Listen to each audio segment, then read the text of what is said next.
Good morning global listeners. सड़कों पर परेशान और बेहाल जनता, गरीब मासूमों के अखबारों में चेहरे, पूंजीवादी और शोषण की व्यवस्था।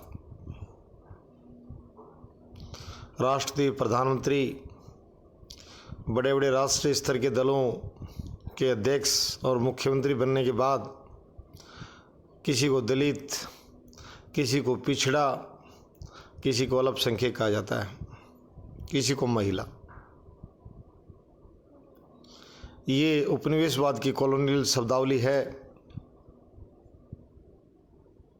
बादशाहत की शब्दावली है। रिश्तेदार को पूड़ियाँ खिलाना और पसीना बहाने वालों को कठोर शासन के तहत चलाना, ये पुरानी ढर्रा था इनमें। और लगभग ये कॉलोनियल कंटिनेंट रहे हैं। गुलामी इन्होंने झेली इन संस्थानों ने। इन क्षेत्रों ने एशिया, अफ्रीका, हरे भरे और बड़े विकसित, प्रकृति भगवान ने इनको, ईश्वर ने इनको बहुत ही समृद्ध क्षेत्र बनाया था, परंतु यहाँ की सत्ताओं ने इन्हें कंगाल और बर्बाद कर डाला। पश्चिमी शोषण करता रहा, शोषण जारी। लोगों को पसीने में बदबू आती है। अखबारों की मार्फत पता चलता हो दलित और दुकानदारों का कि ये झाड़ू वाला था, ये चाय वाला था, ये बैंगन बेचने वाला था, मूली बेचने वाला था। जमीन पर आकर बात करने को तैयार नहीं। ऊपर से नीचे तक एक स्टाइल तैयार हो रही है। बड़ी लॉबी हर देश में है, किसी एक देश की बात नहीं है। जिनके संस्थान यूरोप और अमेरिका में हैं, शासन अफ्रीकन एशियन देशों में करते हैं नए प्रतिनिधि के रूप में। दौलत वहाँ जा रही है, दुकानदारी वहाँ जा रही है, पढ़ने कमाने। भारत के उड़ीसा राज्य के एक ज़िले का हाल दे रखा था। समृद्ध क्षेत्र हरियाणा का गुड़गांव, इसे समृद्ध कोई नहीं, और राजस्थान का कोटा।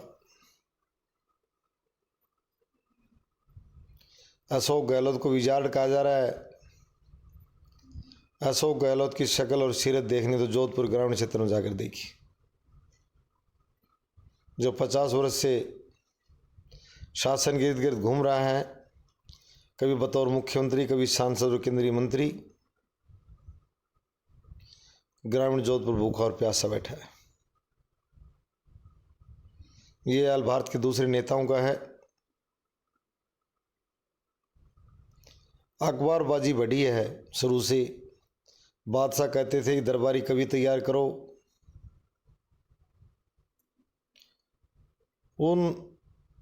उनके बादशाहों के बच्चे उनको मामा कहते थे।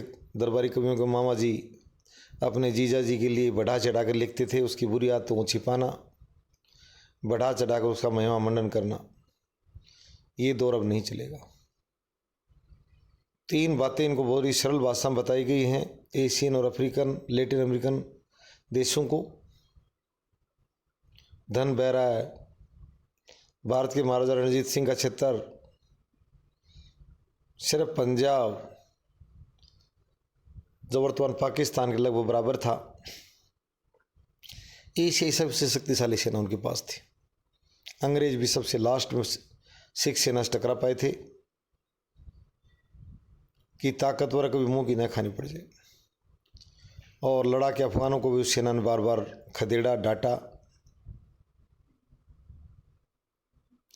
आज ये साझा मंच में एशियन अफ्रीकन मंच बने हुए हैं। उन भाइयों से मैं कहना चाहता हूँ, इन दोनों महाद्वीपों में 100 से अधिक देश। सबसे बड़ी खुशी की बात है कि जनसंख्या, भूमि और राष्ट्रीय संख्या, जब मैं यूएनओ की बात करूं, आज मैं खुली चुनौती दे रहा हूं इन 100 देशों की शासक और शासन प्रणाली को कि यूएनओ में हमारी महत्ता 0 के बराबर है। इसके लिए चीन भी बेशर्मी धारण किए हुए है, बदमाश की भूमिका में है। चीन, नाटो, रसिया कुछ तारीफ के काबिल है, चीन ने बेशर्मी से ज़्यादा कभी कुछ नहीं किया। अपने को पाला, न पड़ोसी की चिंता, न समाज की, न मानव समुदाय की। इस बीच चीन को सबसे बेशर्मी का दर्जा दें, पंचायत बहिष्कार करे चीन का। एशियन अफ्रीकन पंचायतों को मैं निमंत्रण देता हूँ और दिल्ली को केंद्र बनाएं। इन दोनों महाद्वीपों के मामले नेतृत्व करने की भारत की सबसे बड़ी अचूक क्षमता है। भारत आज के दिन आर्थिक, सामरिक, भौगोलिक सभी तरह से काफ़ी सक्षम और टेक्निकल रूप से मैं कहूँगा, और भारतीय शासन प्रणाली को कहूँगा सभी राजनीतिक दलों से कि विदेश नीति के मामले में काफ़ी पॉजिटिव बने। शिक्षा स्वास्थ्य की बातों पर, निजीकरण समाजीकरण की बातों पर टकराव होते रहते हैं, ट्रांसपोर्ट हेल्थ के मुद्दों पर से एजुकेशन मुद्दों पर, बट इंडियन जो पॉलिसी वसुधैव कुटुंबकम था, जो ज़माना आ गया, हमारे बच्चों को हम सबसे पढ़ाते रहे बेटा वसुधैव कुटुंबकम, यूनिवर्सल थॉट आज मैं सभी साथियों से भी साझा करूँगा कि भारतीय बच्चों को किसी प्रति नफरत नहीं सिखाई जाती। नफरत सिखाई जाती है मुट्ठी भर। उन करोड़ अंग्रेज नस्ल के प्रति कभी नफरत पैदा नहीं की गई भारतीय पाठ्यक्रमों में। सिर्फ मुट्ठी भर जनरल डायर जैसे जो क्रूर और गंध जो उनके यहाँ प्रतिनिधि थे, जो हमारे यहाँ लोगों पर अत्याचार किए और बेशर्मी से उन लोगों को कुचला, उन वीर भारतीयों को फांसी की सजा दी और क्रूरता शासन किया, दमन किया भारतीयों का, उनके खिलाफ आग जरूर उगली जाती है। मैं इस बात को स्वीकार करता हूँ आज भी। परंतु भारतीयों ने कभी किसी नस्ल, किसी देश और धर्म के प्रति नफरत कभी नहीं उगली। और मैं अफ्रीकन एशियन कंट्री और दूसरी ग्लोबल कम्युनिटी ऑस्ट्रेलिया तक कहूँगा, ब्राज़ील जैसे देशों की भारत को अपना केंद्र बनाए। यूरोप और अमेरिका से, यूरोप से मेरा इशारा यूके जैसे देशों से है। टर्की की भारत के आलोचना स्थान टर्की को भारत से ज़्यादा अपने संबंध बढ़ाने चाहिए। टर्की भी एक प्रकार से हमसे घनिष्ठता बढ़ा सकता है, क्योंकि कुछ हद तक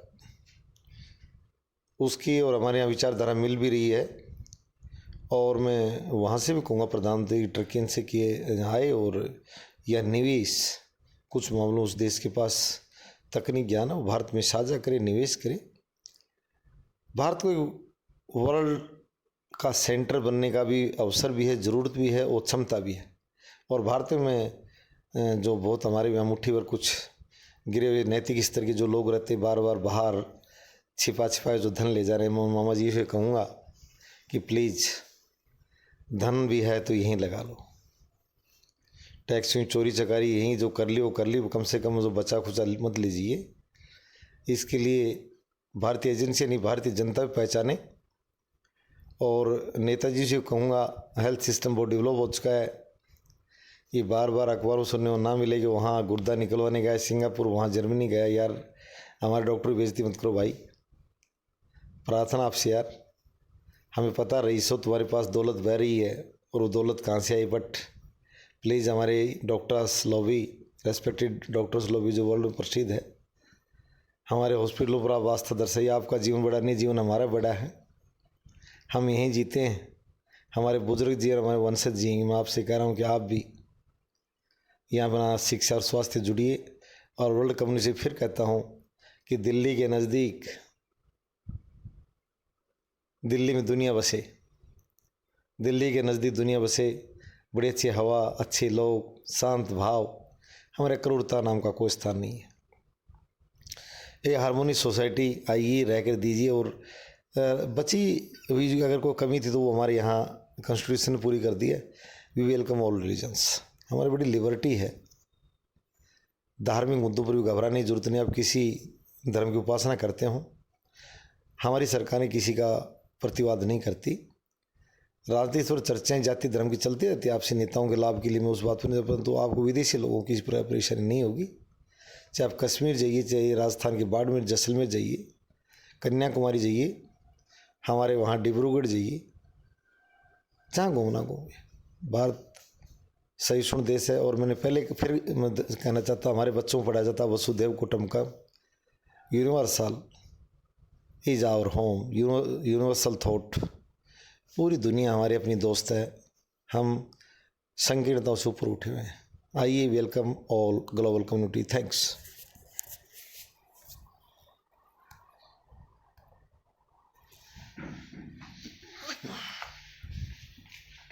मुझे इंटरनेट में